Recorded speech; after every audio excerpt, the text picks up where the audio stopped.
Hello guys, कैसे हैं आप लोग। तो लास्ट टाइम हमने अपना न्यूलैंड्स ऑक्टेव रोल्स तक ख़त्म कर लिया था। आज अपना दूसरा स्टार्ट करेंगे, दूसरा पार्ट। इसमें आज हम करेंगे मेंडलीव्स पीरियोडिक टेबल्स में उसका क्लासिफिकेशन करेंगे, उसने क्या लॉ बनाया था और किस लॉ के बेस पर अपनी टेबल दी थी, वो सारी चीज़ें और उसके टेबल के बारे में स्टडी करेंगे पूरा मेंडलीव। और देन हम आज स्टार्ट करेंगे लास्ट हमारा हेनरी मोजले वाला मॉडल। वो हमारा फाइनल मॉडल होगा, जो सबसे मोस्ट एक्सेप्टेबल मॉडल है अब तक। जो भी टेबल आती है ना मॉडर्न पीरियोडिक टेबल, जो आप देखते हैं कई बार लैब में, वो भी हेनरी लॉ से बनी है, तो वो भी स्टडी करेंगे। तो इस सारी स्टडी करेंगे। तो स्टार्ट करें हम पहले मेंडलीव्स लॉ। थर्ड साइंटिस्ट था हमारा। अब तक जो भी आए थे न्यूलैंड्स और डॉबेराइनर, दोनों फेल हो गए। अब ये आया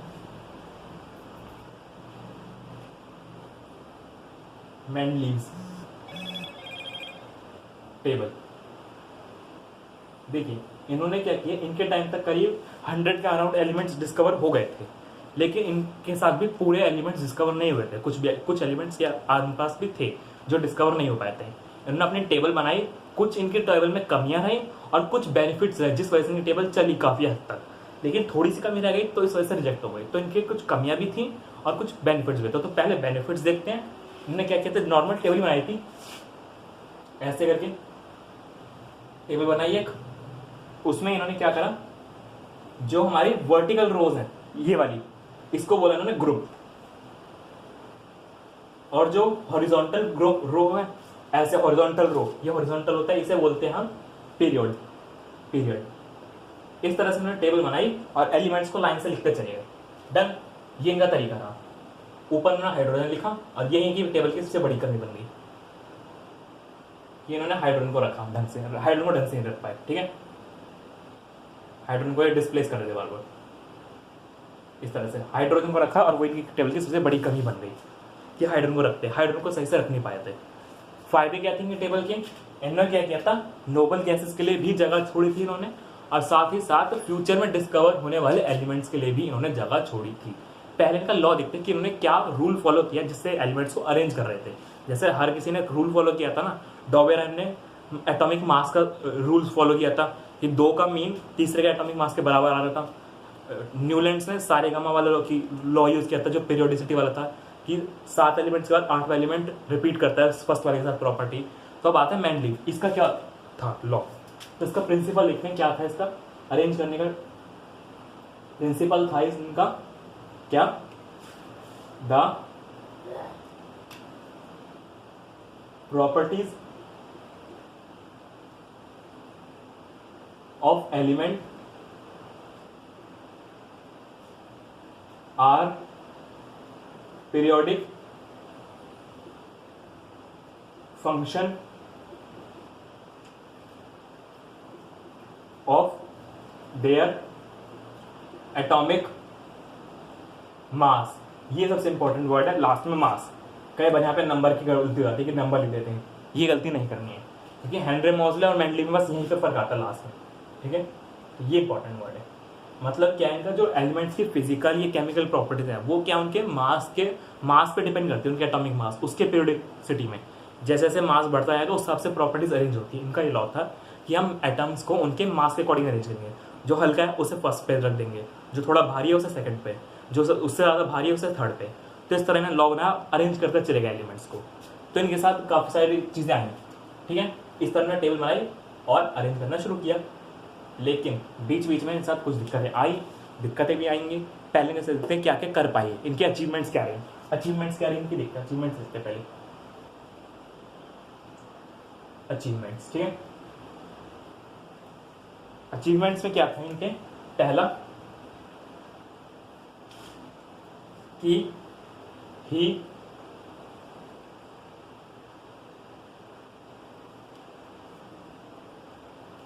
make places for halogens, sorry halogen नहीं, नोबल गैसेस। नोबल गैसेस कौन सी होती हैं, नोबल गैस हमारी होती है जो हमारी इनर्ट गैस होती है।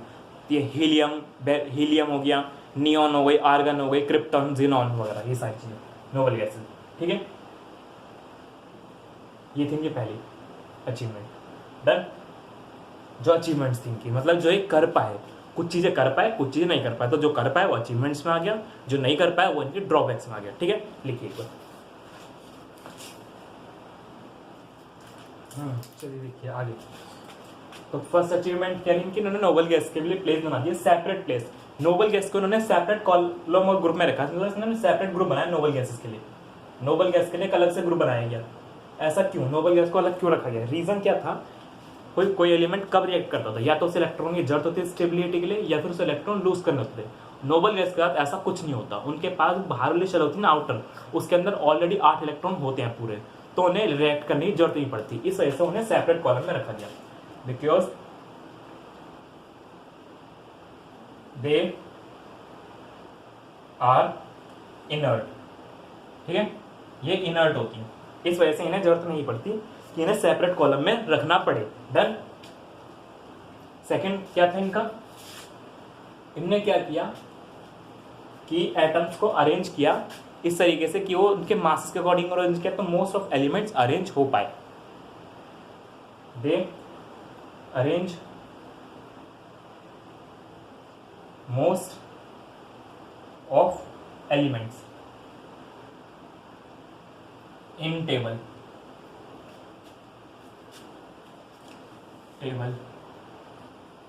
and also form and also take criteria। इन्होंने क्राइटेरिया और लिया जिससे ये एलिमेंट्स को अरेंज कर पाए। वो क्या था इनका, ऑक्साइड और हाइड्रोजन के साथ reaction with oxygen and hydrogen. Oxygen के साथ रिएक्ट कराएंगे तो ऑक्साइड बनाएगा, हाइड्रोजन के साथ रिएक्ट करेंगे तो हाइड्राइड बनाएगा। हाइड्राइड मतलब जिसमें हाइड्रोजन पीछे आ रहा हो, हाइड्रोजन पे -1 की वैलेंसी होगी, -1 की। ठीक है, उसके बोलते हैं हाइड्राइड।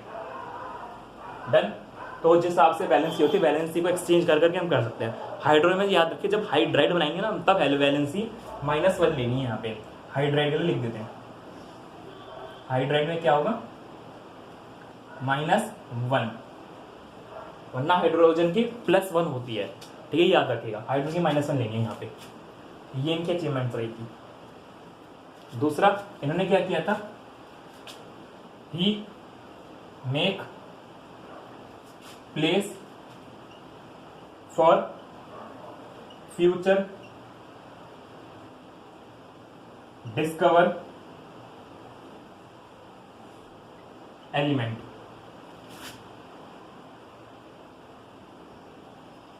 And leave boxes. उनके लिए इन्होंने एक जगह छोड़ दी, मतलब एक प्लेस छोड़ दिया, स्लॉट, कि वहां पे जो फ्यूचर में एलिमेंट डिस्कवर हो वहां पे रखे जा सके, इस तरीके से कि उनकी जो टेबल है वो भी डिस्टर्ब ना हो। क्योंकि वरना नॉर्मली क्या थी, लोगों की टेबल में कमियां ही थी कि अगर उनकी टेबल में हम दूसरा एलिमेंट रखेंगे ना तो उससे क्या हो रहा था, उनकी टेबल डिस्टर्ब हो रही थी, वो काम ही नहीं कर पा रही थी। तो ये सबसे बड़ी दिक्कत थी। जैसे न्यूलैंड की हुआ, तो उन्होंने फ्यूचर के बारे में सोचा नहीं कि फ्यूचर में और भी एलिमेंट्स डिस्कवर हो सकते हैं, और उन्होंने अपनी टेबल बना दी। उन्हें कैल्शियम तक की वैलिड हुई, क्या उसका वैलिड नहीं हो रही, उन्होंने फ्यूचर एलिमेंट्स के लिए जगह ही नहीं छोड़ी थी। तो ये इनकी सबसे बड़ी कमी बन गई थी। ठीक है, इन्होंने ये काम नहीं किया, इन्होंने जगह छोड़ी। And so that they can be placed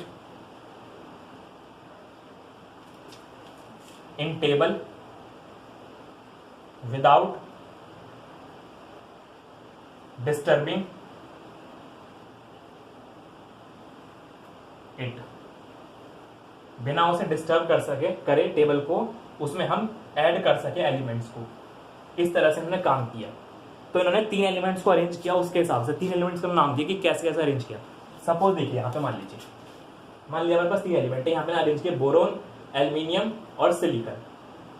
इन्होंने माना कि इनके नीचे कुछ एलिमेंट्स है जो इनके जैसे सेम प्रॉपर्टीज रख रहे होंगे कुछ हद तक, उसको हम इनके नीचे रख सकते हैं। तो उन्होंने उसके नीचे गैप छोड़ दिया, एक गैप छोड़ा बोरोन के नीचे, एक गैप छोड़ा एल्यूमिनियम के नीचे और एक छोड़ा सिलिकॉन के नीचे। इन्होंने क्या किया, अब जो एलिमेंट यहाँ पे रखा जाएगा ना उसको उन्होंने नाम भी दिया। कैसे नाम दिया भाई, जो बोरोन के नीचे आ रहा है उसको बोलेंगे हम एक का बोरोन, जो एल्यूमिनियम के नीचे आएगा वो बोलेंगे हम एक का एल्यूमिनियम। ठीक है। और जो सिलिकॉन के नीचे आएगा उसे बोले हम एका सिलिकॉन। मतलब फ्यूचर में जो भी डिस्कवर एलिमेंट होगा, अगर वो सिलिकॉन के नीचे आ रहा है तो उसे एका सिलिकॉन, एल्यूमिनियम के नीचे आ रहा है तो एका एल्यूमिनियम, और एका बोरोन जो बोरोन के नीचे आएगा। डन। अब ये यहाँ पे कौन कौन से एलिमेंट थे ये भी देख लेते हैं। एका सिलिकॉन, इनकी जगह कौन कौन से थे? एका बोरोन की जगह आया था हमारा स्कैंडियम। फ्यूचर में जो डिस्कवर हुआ स्कैंडियम, वो इसकी जगह रख दिया उन्होंने, स्कैंडियम। डन। एका एल्यूमिनियम की जगह आया हमारे पास गैलियम, और एका सिलिकॉन की जगह आया क्या? जर्मेनियम।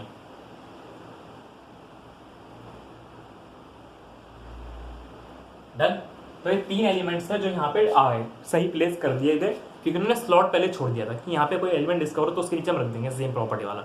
डन। ये इनकी सबसे बड़ी है, ये इनके अचीवमेंट्स थे, बड़े से लिख लीजिए। फिर हम पढ़ते हैं अब इनकी क्या क्या कमियां रही टेबल में, जिस वजह से इनके टेबल को रिजेक्ट कर दिया गया।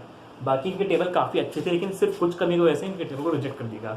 इवन उस टाइम में सबसे ज्यादा पॉपुलर टेबल रही, बाकी न्यूलैंड्स, डॉबर राइनो की इतनी नहीं चल पाई टेबल। डन। ठीक है, बस लिखिए। ठीक है, आगे करते हैं,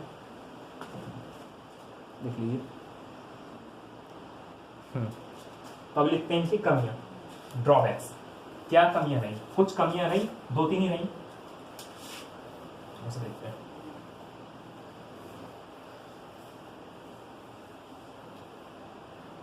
इसे मैं छोड़िए, इसे लिखे आ देते हैं, सही रहेगा। ड्रॉबैक्स,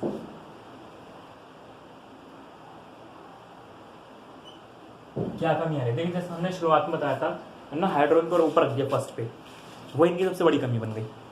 ये हाइड्रोजन को सही से प्लेस ही नहीं कर पाए थे। उन्होंने टेबल को इस तरह से बनाया था कि मेटल्स एक साइड आ जाए जो सेम प्रॉपर्टी वाले हैं, और नॉन मेटल एक साइड आ जाए, लेकिन हाइड्रोजन को सही से प्लेस ही नहीं कर पाए। रीजन क्या रहा?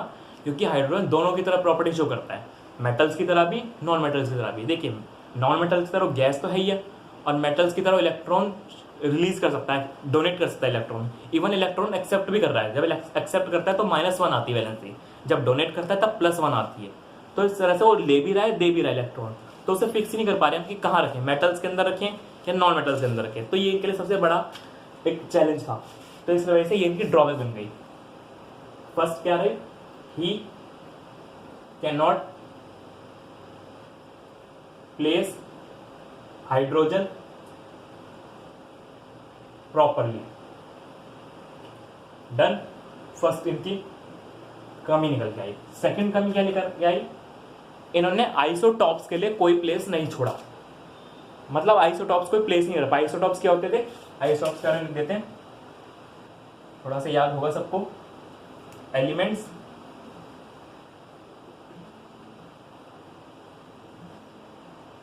which have same atomic number। Atomic number क्या होता है? जो प्रोटॉन का नंबर होता है, same atomic number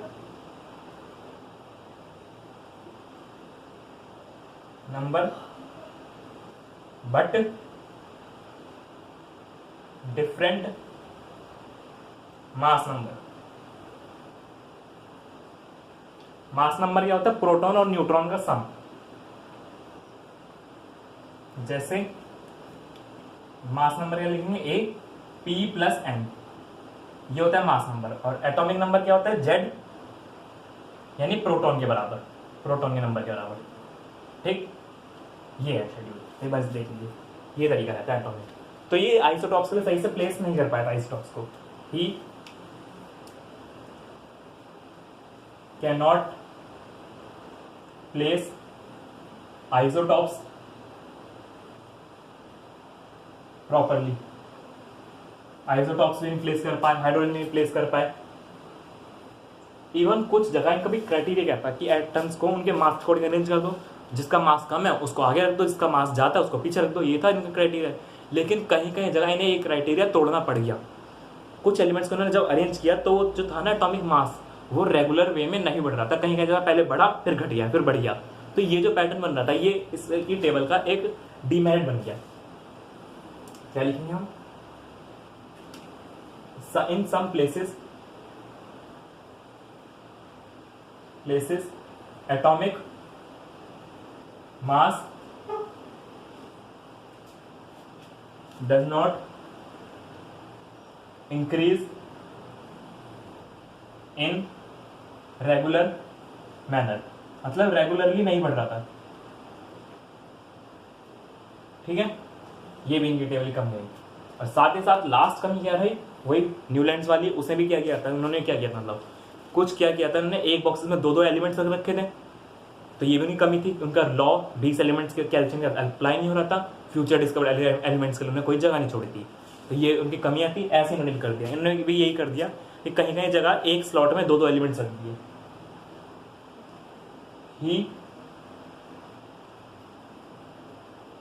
also place, और कुछ इवन जिनकी प्रॉपर्टीज डिफरेंट हैं उनको भी सेम जगह पे रख दिया था न्यूलैंड्स ने। वही इन्होंने, ये भी काम इन्होंने करा, ये भी इनकी टेबल में गलती नहीं, कुछ गलती इन्होंने भी करी थी, इन्होंने कुछ एलिमेंट्स को साथ साथ रख दिया था। He also place 2 elements in 1 slot, एक स्लॉट में 2 एलिमेंट रख दिए। एंड लास्ट क्या लिखेंगे, some elements having different properties,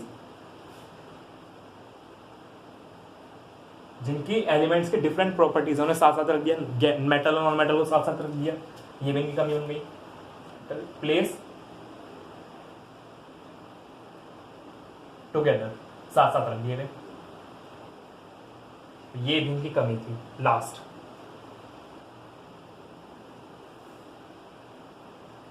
तो ये इनकी सारी कमियां थी इनकी टेबल में, जिस वजह से इनकी टेबल को डिस्कार्ड कर दिया गया, हटा दिया गया, रिजेक्ट कर दिया गया। ठीक है, वही से लिख लीजिए। अब स्टार्ट होगा इसके बाद हमारा लास्ट कौन सा, हमारा हेनरी मॉजले का लॉ।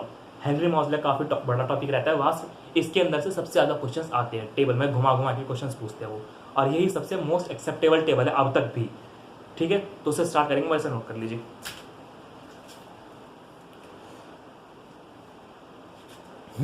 चलिए आगे करते हैं। अब हमें क्या करना है, अब हमें समझना है पूरा हमारा मॉडर्न पीरियोडिक टेबल वाला लॉ, वो समझेंगे हम आगे। तो मेंडलीव टेबल वाले भी हमने खत्म कर लिया। मेंडलीव में क्या था, सिंपल ना एटॉमिक मास के बेसिस पे अरेंज कर दिया था सब एलिमेंट्स को। ठीक है, तो अब आगे देखते हैं।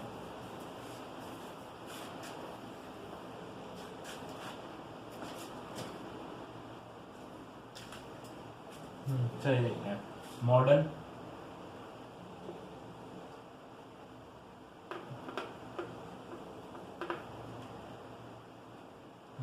Periodic table. किसने दी थी ये टेबल, हेनरी मॉजले, ये नाम इंपॉर्टेंट है, हेनरी मॉजले। एमसीक्यू में ये भी पूछ लेते हैं कई बार। ठीक है, पहले इनका लॉ लिखते हैं कि इनका क्या क्राइटेरिया था, इन्होंने किस एलिमेंट, किस बेस पे एलिमेंट्स को अरेंज किया। ठीक है, सेम लॉ है, बस लास्ट में फर्क आएगा, जैसे मेंडलीव का था। लॉ लिख देते हैं पहले। ठीक है, properties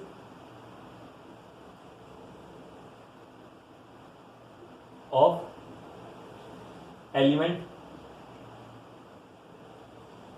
are periodic function of their element.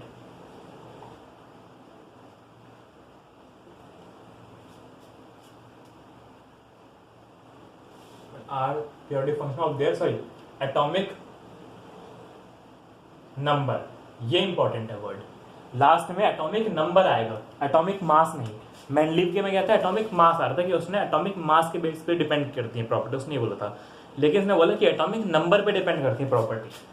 तो ये एक अच्छा क्राइटेरिया था, जिससे वजह से जो उनकी टेबल में इरेगुलरिटी थी ना मेंडलीव के में, कि मास प्रॉपर रेगुलर मैनर में नहीं बढ़ रहा था, वो यहाँ से सॉल्व हो गई थी, क्योंकि इन्होंने क्राइटेरिया बदल दिया, इन्होंने एटॉमिक नंबर के बेस पर अरेंज करना शुरू कर दिया।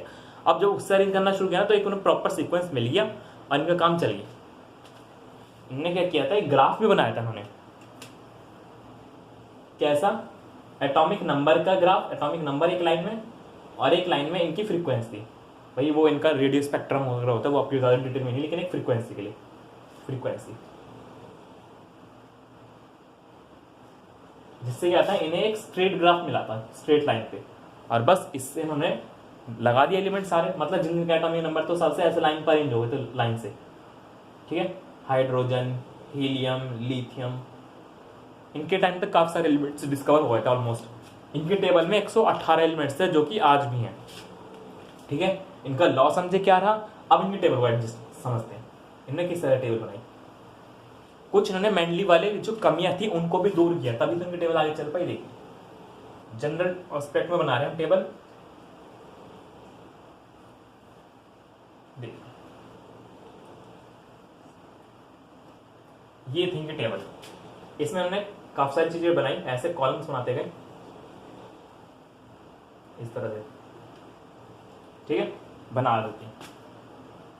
अब देखिए सेम इन्होंने भी वही पैटर्न फॉलो किया, ग्रुप और पीरियड का, जो ये थे हॉरिजॉन्टल ग्रुप, जो सॉरी हॉरिजॉन्टल पीरियड है ये वाले, ये मार्कर चल रहा है देखिए, हाँ, तो ये जो हॉरिजॉन्टल पीरियड है, हॉरिजॉन्टल कॉलम, इनको बोला पीरियड, ठीक है, सेम वही चीज थी। और जो वर्टिकल कॉलम है इसको बोला इन्होंने ग्रुप, पीरियड ग्रुप। पीरियड कैसे बोला, हॉरिजॉन्टल कॉलम,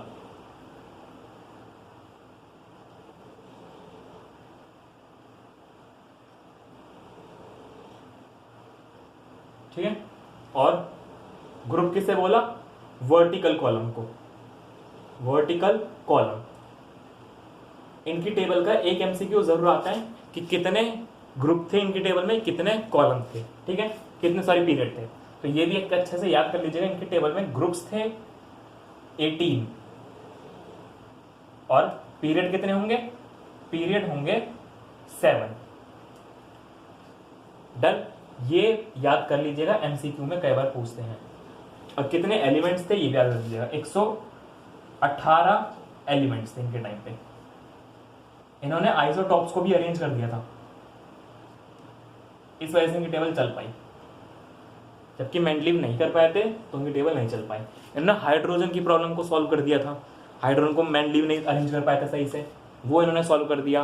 इन्होंने एलिमेंट्स को आइसोटॉप्स भी अरेंज कर दिए, जो हमारे इरेगुलर थी उनके टेबल में मास की, वो भी ठीक कर दी इन्होंने। और तो और इन्होंने मेटल नॉन मेटल को भी सेपरेटली रखा टेबल में, उनके बीच में मेटलॉइड्स के बारे में भी डिस्कशन करा इन्होंने। काफ़ी सारी चीज़ें इनकी टेबल से इनमें काफ़ी सारी स्टडीज भी की जा सकती थी, तो ये सारी चीज़ें इन्होंने डिस्कवर करी, ठीक है। इतना तो समझ गए हमारे पास कि कितने ग्रुप है, कितने कॉलम है। डन, इसमें तो कोई दिक्कत नहीं, एक बार इसे नोट करिए पहले। अब उसके बाद इनकी टेबल में चलिए एक आध चीज़ और देखते हैं। अब यहाँ से टर्म आएंगे कुछ, कौन कौन सी, पहले टर्म समझ लेते हैं, फिर इस पर मिटाई देते हैं। कर लीजिए एक बार, ठीक है। तो पहले यहाँ पे कुछ टर्म समझते हैं हम, जो कि इनकी टेबल के लिए इंपॉर्टेंट है और बीच बीच में बार बार आती रहेंगी, जिसके बेसिस पे हम प्रॉपर्टीज को डिफाइन करेंगे और उनसे क्वेश्चंस भी आएंगे बीच में, ठीक है। इसे मिटा देते हैं, लिख तो लिया हुआ आपने। पहली टर्म आएगी हमारी,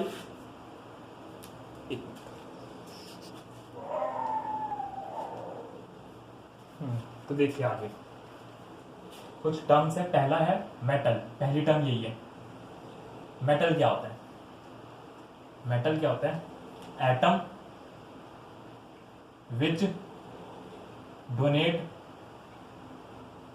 इलेक्ट्रॉन, सिंपल, बस ये डेफिनेशन याद रहनी चाहिए आपको। बाकी मेटल्स की आपको प्रॉपर्टीज पता ही है, मैलिएबल, लस्टर, सोनेरस, ये सारी चीजें आपको पता ही है ऑलरेडी, और शाइनी सरफेस, ठीक है। Done.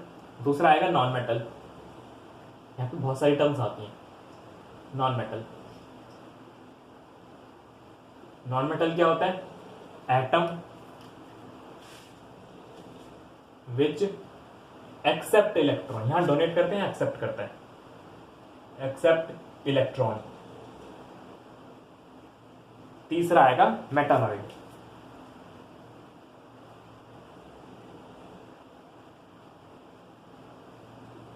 Atom which show properties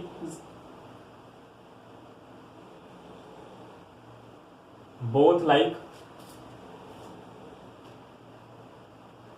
metal and non-metal। इसके एग्जाम्पल ज्यादा इंपॉर्टेंट है, एक आध एग्जाम्पल जरूर याद कर लेंगे तो बेनिफिट रहेगा, जैसे बोरोन एंड जर्मेनियम, बस ये दो याद कर लीजिए। इसका ये जर्मेनियम होता है, याद ना रहे तो भाई न्यू है थोड़ा, उसको याद कर लीजिएगा। 20 तक तो ऑलमोस्ट आपको सबको याद रहते हैं, ये वाले याद कर लीजिएगा, बोरोन एंड जर्मेनियम, ठीक है। ये जो एग्जांपल है, तो 3 चीजें समझे, मेटल, नॉन मेटल और मेटलॉइड। मेटल वो होते हैं जो इलेक्ट्रॉन देते हैं, नॉन मेटल होते हैं जो एक्सेप्ट करते हैं, मेटलॉइड दोनों की तरफ प्रॉपर्टी शो करने। डन, इतनी चीज खत्म। उसके बाद आते हैं हमारे इलेक्ट्रोनेगेटिविटी। नेगेटिविटी इसको थोड़ा समझिए। देखिए मान लीजिए, वर्ड ही पहली बार सुना होगा आपने, इलेक्ट्रोनेगेटिविटी। देखिए सिंपल सी मान लीजिए बात, देखिए 2 एलिमेंट है, एक ए है एक बी है, 2 एटम्स, वो आपस में जुड़े हुए हैं। कैसे? बॉन्ड। ये बॉन्ड कैसे भी हो सकता है, कोवेलेंट भी हो सकता है, आयन भी हो सकता है। मैंने आपको डिटेल में थोड़ा एक्सप्लेन किया था आपको कार्बन वाले चैप्टर में, वहां से पढ़ सकते हैं आप, ठीक है। सर्च कर लीजिएगा machine mean carbon compound science, ठीक है। मशीन मीन, देखिए जुड़े हुए हैं। अब देखिए इलेक्ट्रॉन क्या होता है, जनरली कोवेलेंट बॉन्ड है, तो बीच में होते हैं इलेक्ट्रॉन। अब ऐसा होता है, कुछ इलेक्ट्रॉन होते हैं, कुछ एटम्स होते हैं लालची, तो क्या करते हैं, जो इलेक्ट्रॉन बीच में उनको अपनी तरफ खींचने की कोशिश करते हैं, किसमें? बॉन्डेड एटम्स में, बॉन्डेड कंपाउंड में। बॉन्डेड 2 एटम बॉन्डेड है, बॉन्ड से जुड़े हुए हैं।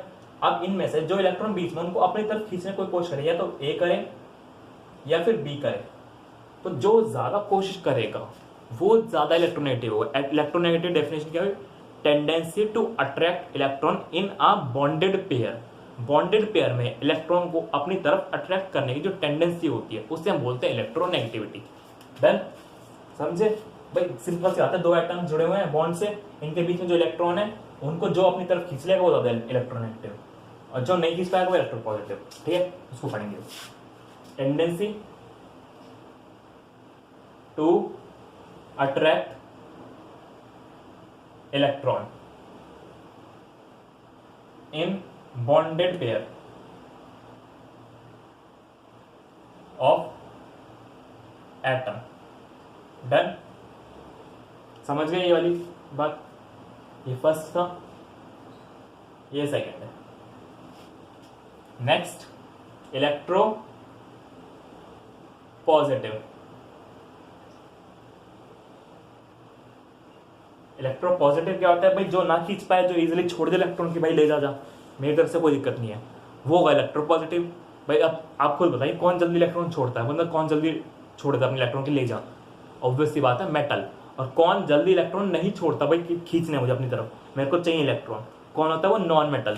तो इलेक्ट्रोनेगेटिविटी किसकी हाई होगी? मेटल की, नॉन मेटल की। भाई जो इलेक्ट्रॉन जल्दी एक्सेप्ट करेगा या जल्दी खींच लेगा अपनी तरफ, वो होगा इलेक्ट्रोनेगेटिव हाई। और कौन से होते हैं ऐसे? Non metal. तो ये नॉन मेटल की हाई होती है इलेक्ट्रोनेगेटिविटी, और मेटल्स की लो होती है, क्योंकि मेटल जल्दी नहीं खींच पाते। सेम उल्टा कॉन्सेप्ट इलेक्ट्रोपॉजिटिविटी में, इलेक्ट्रोपॉजिटिविटी उसकी ज्यादा होती है जो इलेक्ट्रॉन जल्दी रिलीज कर देता है अपनी तरफ से कि ले जाओ भाई। तो ये मेटल की ज्यादा होगी, नॉन मेटल की कम होगी। सिंपल, एक लाइन याद रखिए, इलेक्ट्रोनेगेटिविटी मेटल्स की ज्यादा होगी, सॉरी इलेक्ट्रोनेगेटिविटी नॉन मेटल्स की ज्यादा होगी, और इलेक्ट्रोपॉजिटिविटी मेटल्स की ज्यादा होगी। बस इलेक्ट्रोनेगेटिविटी किसकी ज्यादा होगी? नॉन मेटल्स की, और इलेक्ट्रोपॉजिटिविटी मेटल्स की। लिख देते हैं, पहले लिखिए, यहाँ पे लिख देते, टेंडेंसी टू रिलीज इलेक्ट्रॉन। इसमें कोई वो नहीं होता कि बॉन्डेड है, नॉन बॉन्डेड इलेक्ट्रॉन। थोड़ा फिर भी बॉन्डेड में लिख लीजिए, इन बॉन्डेड पेयर, डेड पेयर, ठीक है। सिंपल लाइन लिख दीजिए, general line, electro negativity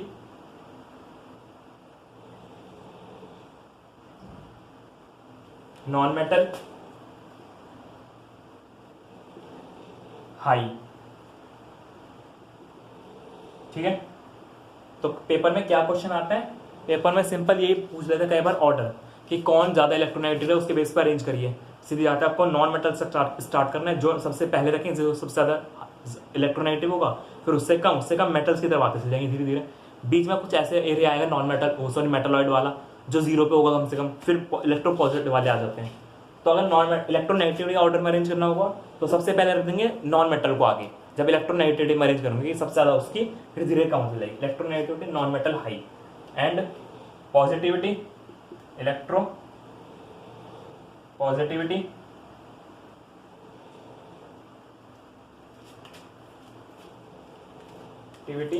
metal high. बस इस लाइन से आपके क्वेश्चन हो जाएंगे काफी सारे।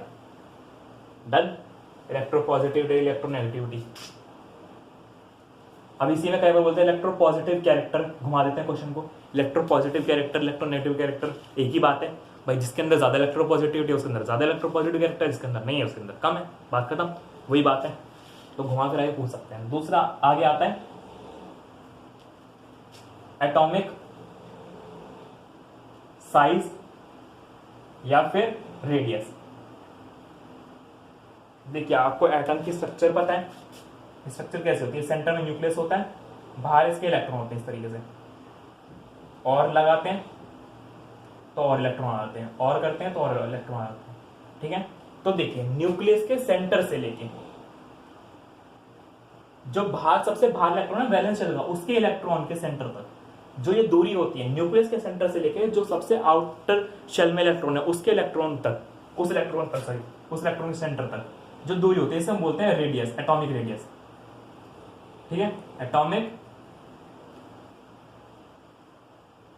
रेडियस न्यूक्लियस के सेंटर से लेके बाहर वाले इलेक्ट्रॉन तक की दूरी को हम बोलते हैं एटॉमिक रेडियस, ठीक है, समझ गए। डिस्टेंस लिख देते हैं, distance between nucleus centre and outer most electron. Electron में सेंटर वगैरह जल्दी मान लीजिए, कोई इलेक्ट्रॉन में कोई खास फर्क पड़ता नहीं, बहुत छोटा होता है पहले से इलेक्ट्रॉन, सेंटर लिख लीजिए कोई दिक्कत नहीं होगी, इतना लिख दे छोड़ दीजिए, ठीक है। ये डेफिनेशन देखिए, इलेक्ट्रॉन न्यूक्लियस के सेंटर में, न्यूक्लियस थोड़ा बड़ा बना देते हैं, न्यूक्लियस के सेंटर से लेके कहाँ तक, बाहर वाले इलेक्ट्रॉन के सेंटर तक या इलेक्ट्रॉन तक लेके जो दूरी बनेगी उसको बोलेंगे एटॉमिक रेडियस। हाइड्रोजन की कितनी होती है, हाइड्रोजन की आपको याद रखनी है 37 पिकोमीटर। पिकोमीटर के बारे में आपको मैंने इलेक्ट्रिसिटी में बताया, पिकोमीटर मतलब होता है 10 की पावर -12, यह मैंने आपको बताया हुआ है, हाइड्रोजन की याद रखनी है। अब यहाँ पे एक जनरल लाइन आएगी कि जो एटॉमिक साइज होता है ऐसे बढ़ता है, ये मेटल है, बीच में मेटलॉइड आएंगे और फिर क्या आएगा, नॉन मेटल आएगा। तो जो एटॉमिक साइज है, एटॉमिक रेडियस, वो इस ऑर्डर में बढ़ती है, ये ऑर्डर रहता है। सबसे ज्यादा मेटल का साइज होता है, फिर नॉन मेटल, फिर सबसे ज्यादा मेटल का, फिर मेटलॉइड, फिर नॉन मेटल। नॉन मेटल सबसे छोटे होते हैं, जितना ज्यादा नॉन मेटल छोटा होगा उतना वो अच्छा नॉन मेटल होगा।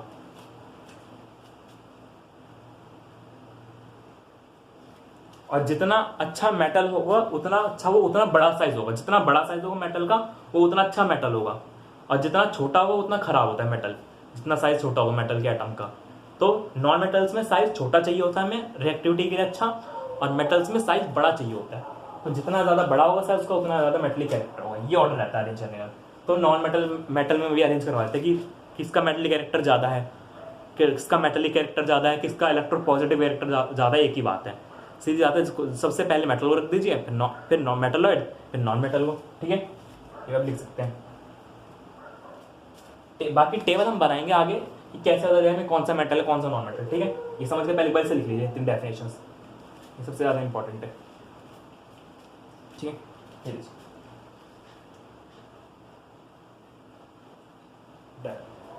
ठीक है, अब आगे करते हैं। 2-3 टर्म्स और हैं।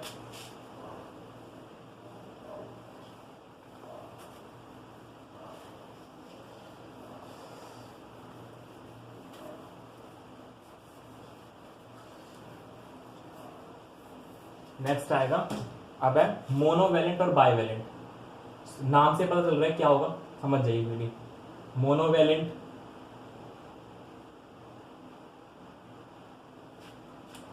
मेटल, मेटल और non metal, metal which accept, या तो एक्सेप्ट करे भाई, मेटल होगा तो एक्सेप्ट करेगा, नॉन मेटल होगा तो, सॉरी नॉन मेटल होगा तो एक्सेप्ट करेगा, मेटल होगा तो डोनेट करेगा। थोड़ा वर्ड्स देख लीजिए आप भाई, जो मेटल होता है वो डोनेट करता है इलेक्ट्रॉन, और नॉन मेटल होता है वो एक्सेप्ट करता है, ठीक है। विच, और इसी अरेंज कर देते, मेटल विच डोनेट और एक्सेप्ट कितने इलेक्ट्रॉन, 1 इलेक्ट्रॉन, ये सबसे इंपॉर्टेंट वर्ड है, 1 इलेक्ट्रॉन। एक इलेक्ट्रॉन को जो है तो एक्सेप्ट करे या डोनेट करे उसको बोलेंगे मोनोवैलेंट। अब मोनोवैलेंट मेटल भी हो सकता है, मोनोवैलेंट नॉन मेटल भी हो सकता है। मोनोवैलेंट मेटल कौन सा होगा, जो एक इलेक्ट्रॉन डोनेट करेगा, और मोनोवैलेंट नॉन मेटल कौन होगा, जो एक इलेक्ट्रॉन एक्सेप्ट करेगा, ठीक है। इसी के साथ है दूसरी टर्म आती है डाइवैलेंट। सिंपल से आता है जो दो डोनेट करेगा या 2 एक्सेप्ट करेगा, 2 डोनेट करने या 2 एक्सेप्ट करने, ठीक है। डाइवैलेंट तो डोनेट करो एक्सेप्ट करो 2। मेटल और non metal which donate accept 2 electrons. Same बात है भाई, ट्राइवैलेंट भी पूछ सकते हैं इस तरह से आपसे, जो 3 करेगा डोनेट या एक्सेप्ट करेगा उसे ट्राइवैलेंट बोल देंगे, ये तो कॉमन सी टर्म है, ठीक है, समझ जाएंगे। मोनोवैलेंट का एग्जांपल आप कौन सा दे सकते हैं देने को, सोडियम दे सकते हैं, डाइवैलेंट का आप कैल्शियम दे सकते हैं, ट्राइवैलेंट में आप एल्यूमिनियम दे सकते हैं मेटल के लिए, ट्राइवैलेंट के लिए लिख देते हैं। ट्राइवैलेंट के डायरेक्ट एग्जांपल लिख रहे हैं, ट्राइवैलेंट के लिए मेटल कौन सा हुआ, एल्यूमिनियम। अब नॉन मेटल की बात आती है, मोनोवैलेंट नॉन मेटल में आप दे सकते हैं क्लोरीन, डाइवैलेंट में आप दे सकते हैं ऑक्सीजन, और ट्राइवैलेंट में आप दे सकते हैं नाइट्रोजन। ये नॉन मेटल एग्जांपल हो गए, ठीक है, ये आप लिख सकते हैं यहाँ पे, देख लीजिए एक बार। तो ये और टर्म्स आ गई ट्राइवैलेंट, 1 2 और ये 3। ट्राइवैलेंट का डेफिनेशन समझ गए भाई, जो डोनेट और एक्सेप्ट 3 इलेक्ट्रॉन, डोनेट और एक्सेप्ट 3 इलेक्ट्रॉन्स, जो 3 इलेक्ट्रॉन्स को या तो डोनेट कर दे एक्सेप्ट कर दे, बस इससे आगे कुछ नहीं। डन, ये सारी चीजें वाले नोट कर लीजिए।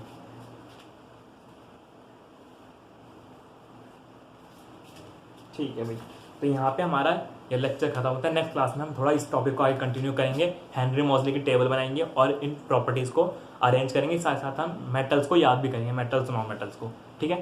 Thank you.